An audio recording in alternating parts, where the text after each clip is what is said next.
Jadi saya sebelum kegiatan ini Prof. Mahfud sudah kontak direct kepada Ketua KPU dan Ketua Bawaslu RI bahwa di Unhas hari ini tanggal 13 Januari 2024 akan hadir calon wakil presiden nomor 3 Profesor Mahfud.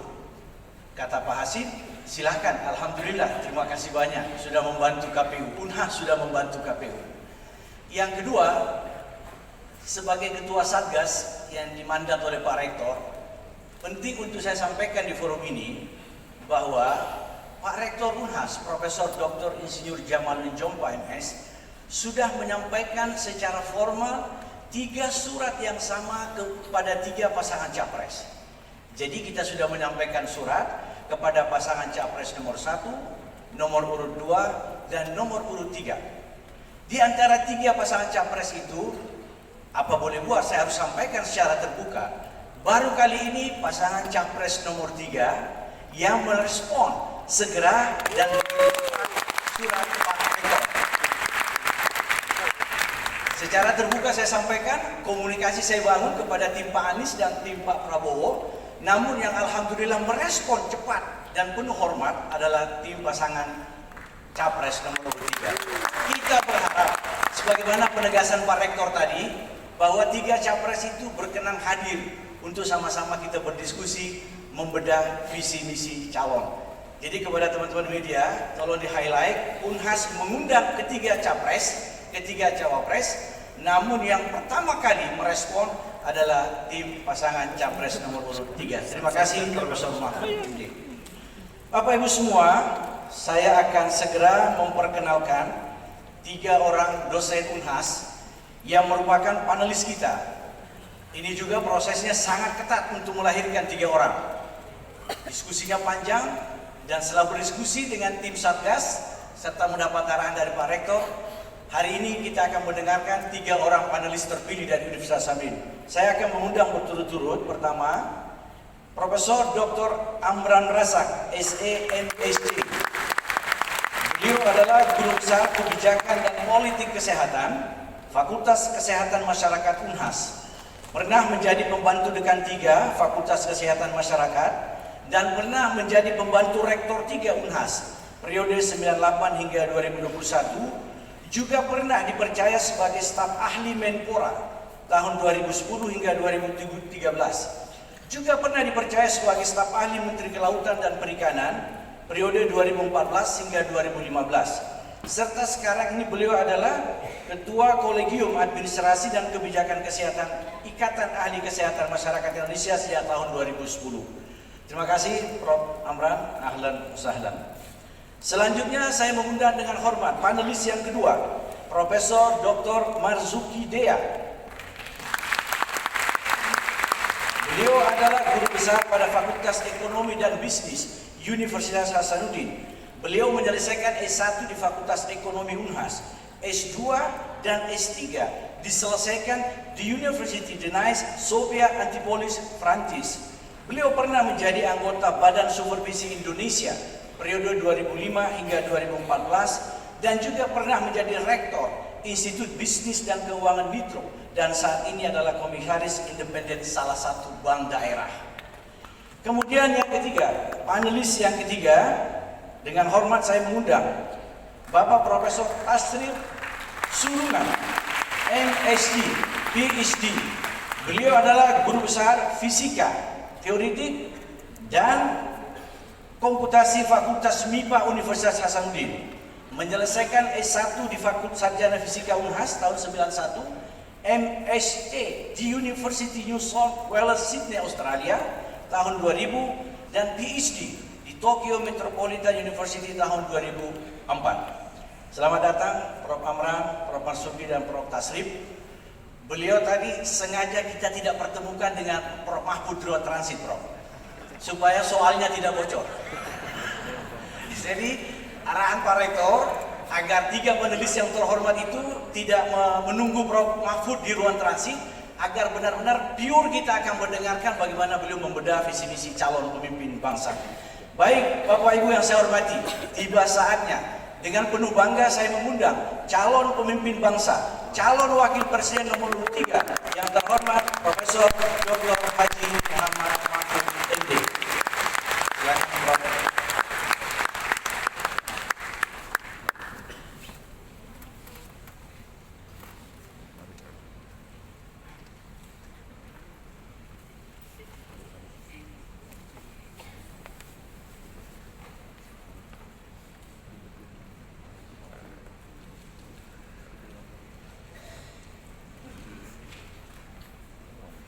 Selamat datang Pak calon wakil presiden nomor 3. Baik Bapak Ibu semua yang saya hormati, kita sangat mengefektifkan waktu kita karena Prof. Mahfud sudah teragenda di beberapa kegiatan, dan kita mulai. Sesi kita adalah pertama, kita akan mendengarkan bagaimana calon pemimpin kita menjelaskan visinya, gagasannya, insya Allah 5 tahun ke depan kalau diberi amanah oleh masyarakat Indonesia.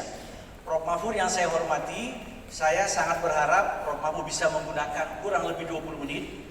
Tapi kalau ternyata lebih 5 menit juga itu bonus dari Unhas, karena Bapak pertama kali yang hadir di Unhas. Dipersilakan Profesor Mahfud MD. Silakan Prof.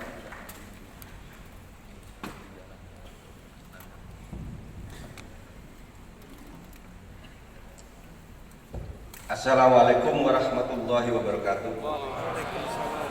Yang terhormat Profesor Dr. Insinyur Jamaluddin Jompa MSI, Rektor Unhas, Profesor Dr. Andi Alimuddin Unde MSI, Ketua MWA, kemudian Ketua Senat Akademik Profesor Dr. DRG Burhanuddin Thalib, MKes SP Pros, kemudian para wakil rektor, para guru besar, para pimpinan perguruan tinggi se-Makassar, para direktur dan biro serta ketua lembaga, para dekan fakultas dan sekolah pasca sarjana, para mahasiswa dari berbagai perguruan tinggi di Sulawesi Selatan, para alumni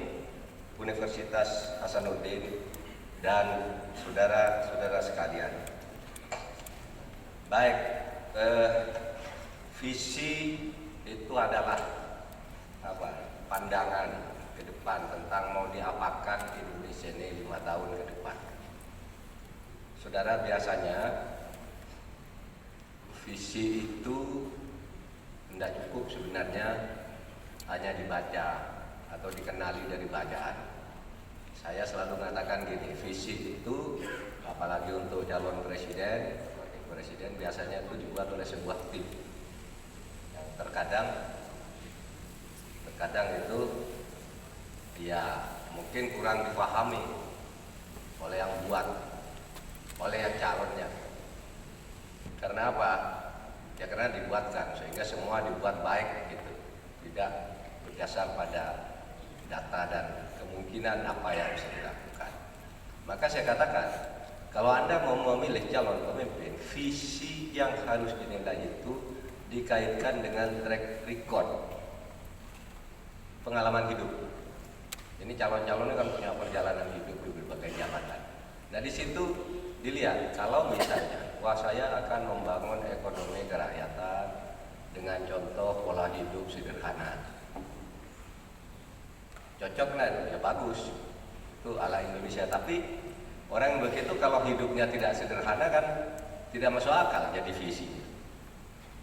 Sering lihat misalnya arwojinya 70 juta, bajunya 16 juta, jasnya 35 juta, sepatunya sekian yang mahal-mahal. Itu tidak hidup sederhana, visinya itu tidak cocok.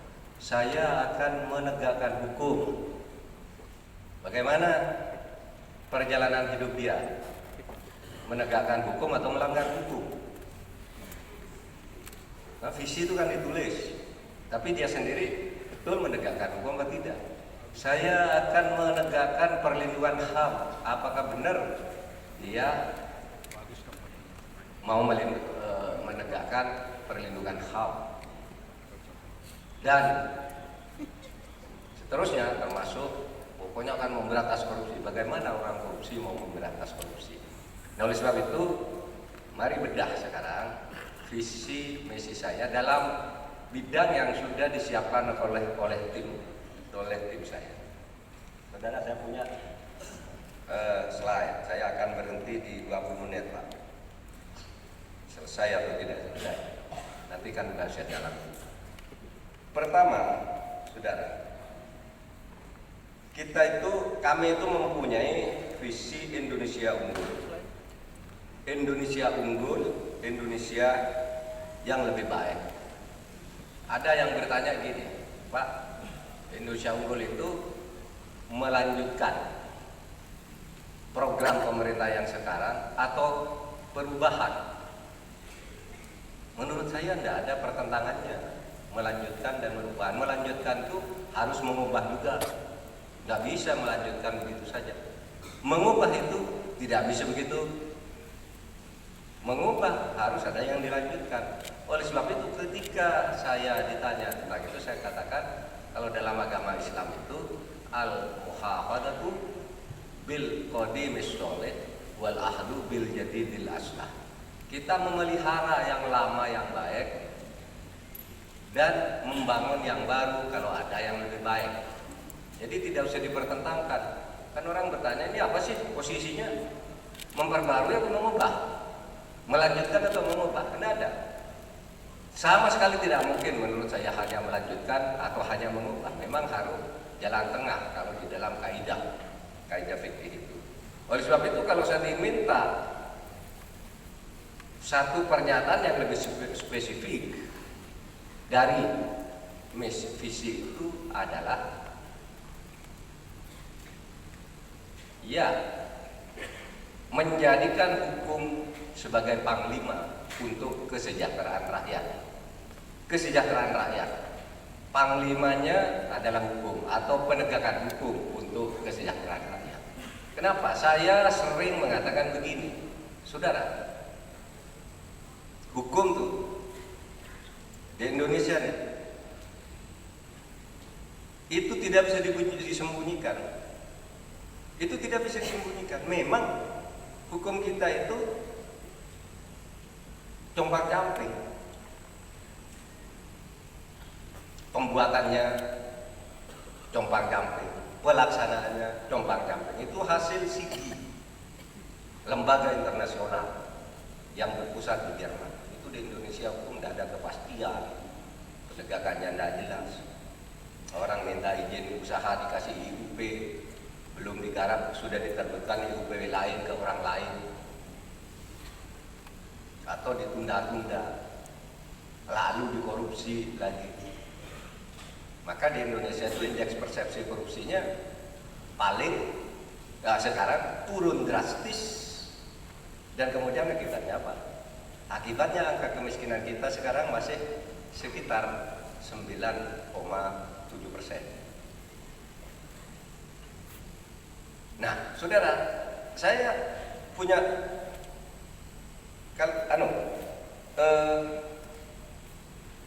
tadi kan bedah Indonesia unggul menuju Indonesia yang lebih baik itu.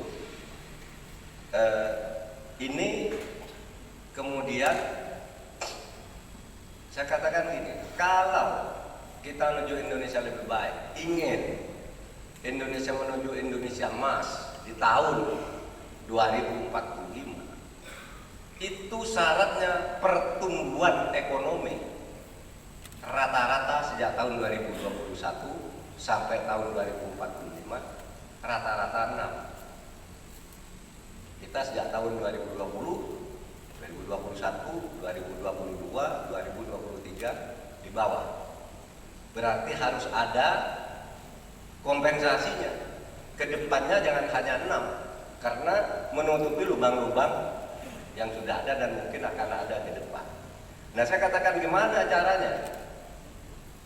Saudara, saya berdiskusi dengan para pengusaha, para pelaku ekonomi. Bapak yakin enggak kalau kami punya target pertumbuhan ekonomi 5% 5 tahun ke depan itu 7%. Apa jawabannya? Itu hanya kebodohan yang menyebabkan kita itu tidak bisa mencapai pertumbuhan ekonomi 7%. Hanya kebodohan saja. Terus di mana? Ya pengelolaan, satu korupsinya dibuang. Korupsinya ditindak tegas. Yang kedua birokrasinya. Jangan berdele-dele. Birokrasi kita itu saudara, itu banyak konflik of interest. DPR juga sama. Menjadi apa? Semacam penghubung untuk mendapat proyek itu DPR. Disampaikan ke menteri ini harus begini. Itu di situ banyak korupsi dan banyak dari pusat daerah ke kanan, ke kiri, ke samping dan seterusnya. Nah, saudara sekalian, di halaman berikutnya, hukum ditegakkan, korupsi disikat. Oke. Pertama gini, bagaimana menegakkan hukum itu? Karena waktunya pendek tentu, visi misi saya itu ada 140 halaman. Tidak mungkin bahas dalam waktu pendek. Saya akan menegakkan pada upaya pertumbuhan ekonomi dari sudut hukum. Jadi gini, pelanggaran hukum kita itu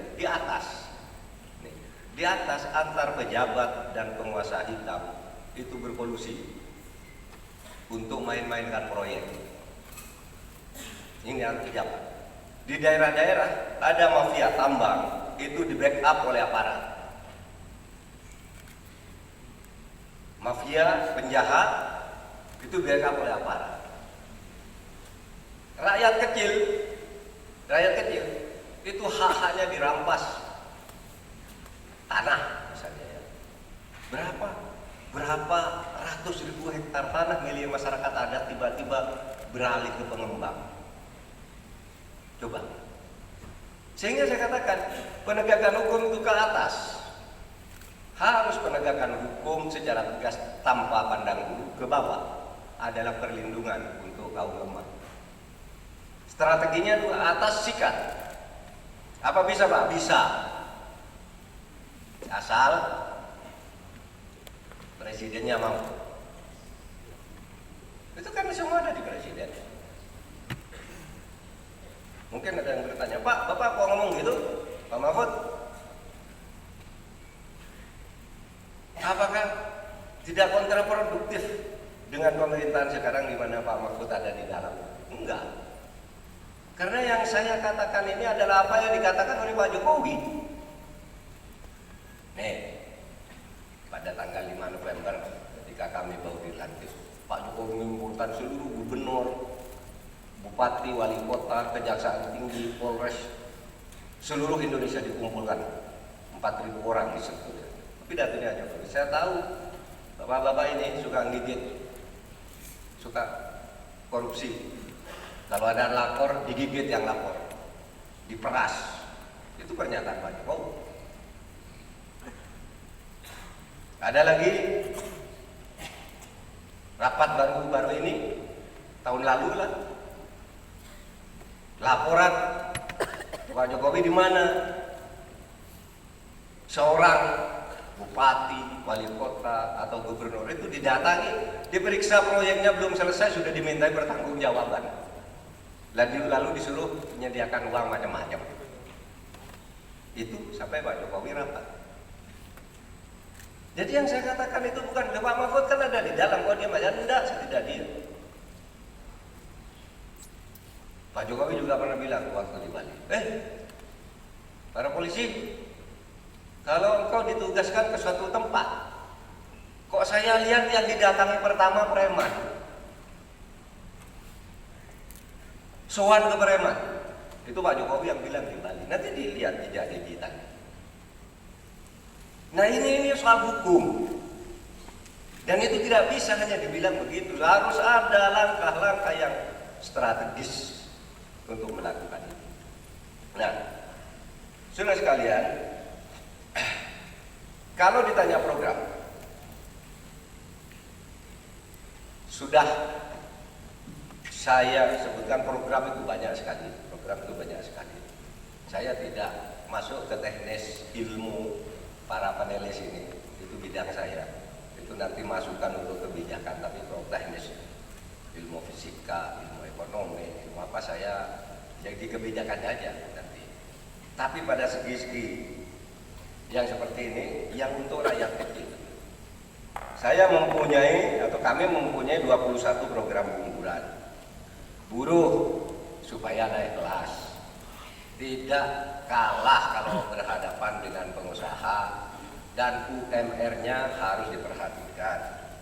Yang kedua gini, yang banyak mendapat pertanyaan itu, apa betul Bapak mau ngasih gaji kepada guru ngaji dan guru-guru agama?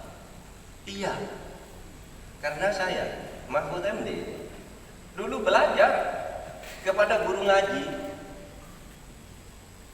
sampai guru ngaji madrasah diniyah yang swasta tidak ada yang gaji itu, tidak ada yang ngurus, sampai saya jadi profesor, gajinya besar. Sementara guru ngaji yang mendidik orang-orang pintar, mendidik orang seperti Pak Hikam ini, siapa yang memperhatikan? Maka saya katakan, ayo guru ngaji nanti besok didaftar, asal jelas ya, asal jelas, asal jangan ngaku guru ngaji. Ngajar ngajinya di mana, berapa jam dalam seminggu, madrasahnya di mana, berapa jam dalam seminggu. Kita kasih honor yang tetap. Sama dengan marbot masjid, Pak, marbot masjid itu tengah malam sudah ngaji, pagi-pagi sudah muslim. Siapa yang gaji? Nggak ada. Sehingga saya dari Aceh sampai ke Merauke itu, yang melihat hal-hal kayak gitu, saya bilang, ayo kita kasih murah kok ini. Pertama kalau korupsi diberantas, murah kayak gitu itu. Tetapi seumpama pun tidak berhasil dari rampasan korupsi, kita punya dana bagi pesantren itu sebesar 138 triliun. Bisa diolah dari sini. Tinggal kita saja nanti yang mengolahnya, membuat kebijakan alokasi dana itu dan dihimpun lagi. Kan dana abadi itu bertambah-tambah terus dari berbagai sumber, bisa ditambah dari APBN juga. Nah, KTP Sakti. KTP Sakti itu sebuah KTP yang bisa digunakan untuk misalnya jaminan kesehatan, asuransi kesehatan, jaminan sosial, bantuan sosial. Coba sekarang ini bantuan sosial itu keluar dari pemerintah, itu yang dapat bukan orang miskin. Ya orang miskin dapat, tetapi banyak yang tidak dapat, malah yang dapat orang yang sudah punya mobil, pejabat, masih masuk di situ. Itu yang pertama. Karena tidak ada kartu saktinya, yang miskin itu siapa? Ada di mana? Ini kadang-kala dia kerja di Jakarta, alamat rumahnya juga ada di Makassar. Lalu di Makassarnya ngaku orang miskin, di Jakartanya kaya, dapat keluarganya yang di Makassar misalnya. Nah kalau ada kartu sakti, KTP sakti, itu akan tercoret dengan, oh ini dapat Pak Jamaluddin Jompa dapat tahun lalu, sekarang sudah kaya karena jadi direktur, tercoret dengan sendirinya. Yang belum masuk, masuk dengan sendirinya berdasar ukuran-ukuran ini. Nah, saudara, kuliah gratis untuk anak polisi dan tentara. Sudah sering didengar. Bansos pasti lanjut. Jangan katakan bansos itu hadiah dari presiden, bukan.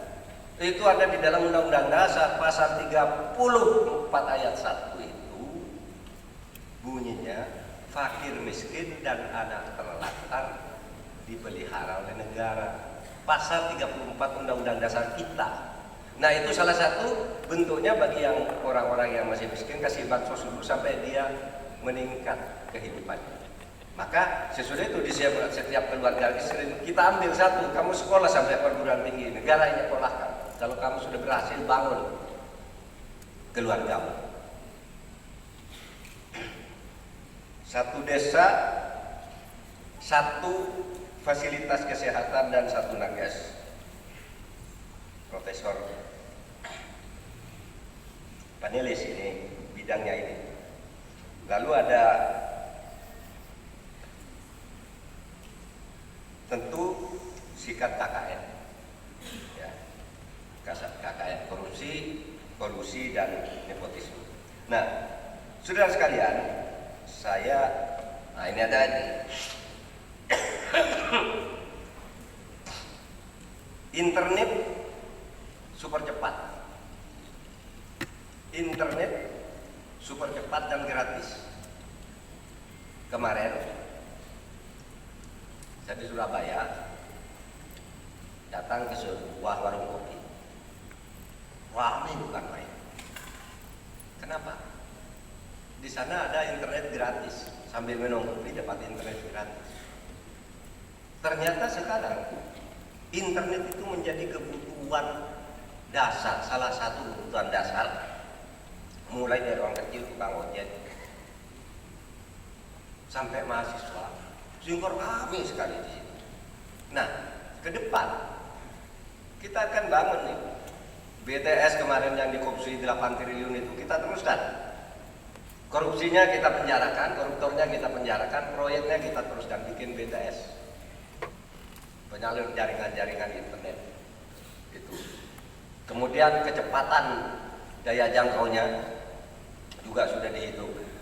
Hadirin sekalian, menurut saya itu saja yang saya sampaikan. Nanti kita adakan pendalaman.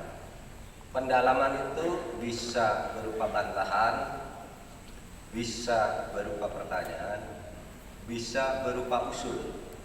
Pak, jangan nanya gitu dong, gini, bisa. Karena itu pada tingkat teknis nanti kan di lapangan. Terima kasih Prof. Muhammad. Prof. Muhammad ini partner saya dulu di Jakarta. Beliau ketua Bawaslu, saya ketua MK. Jadi kalau ada sidang MK itu beliau hadir terus, saya juga hadir terus. Kemudian beliau menjadi ketua DKPP.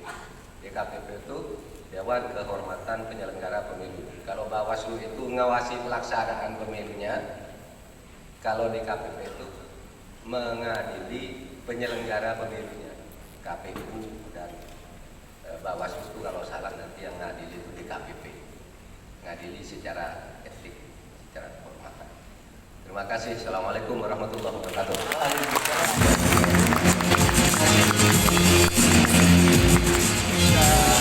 Profil Profesor Mahfud, sejenak kita lihat profil Profesor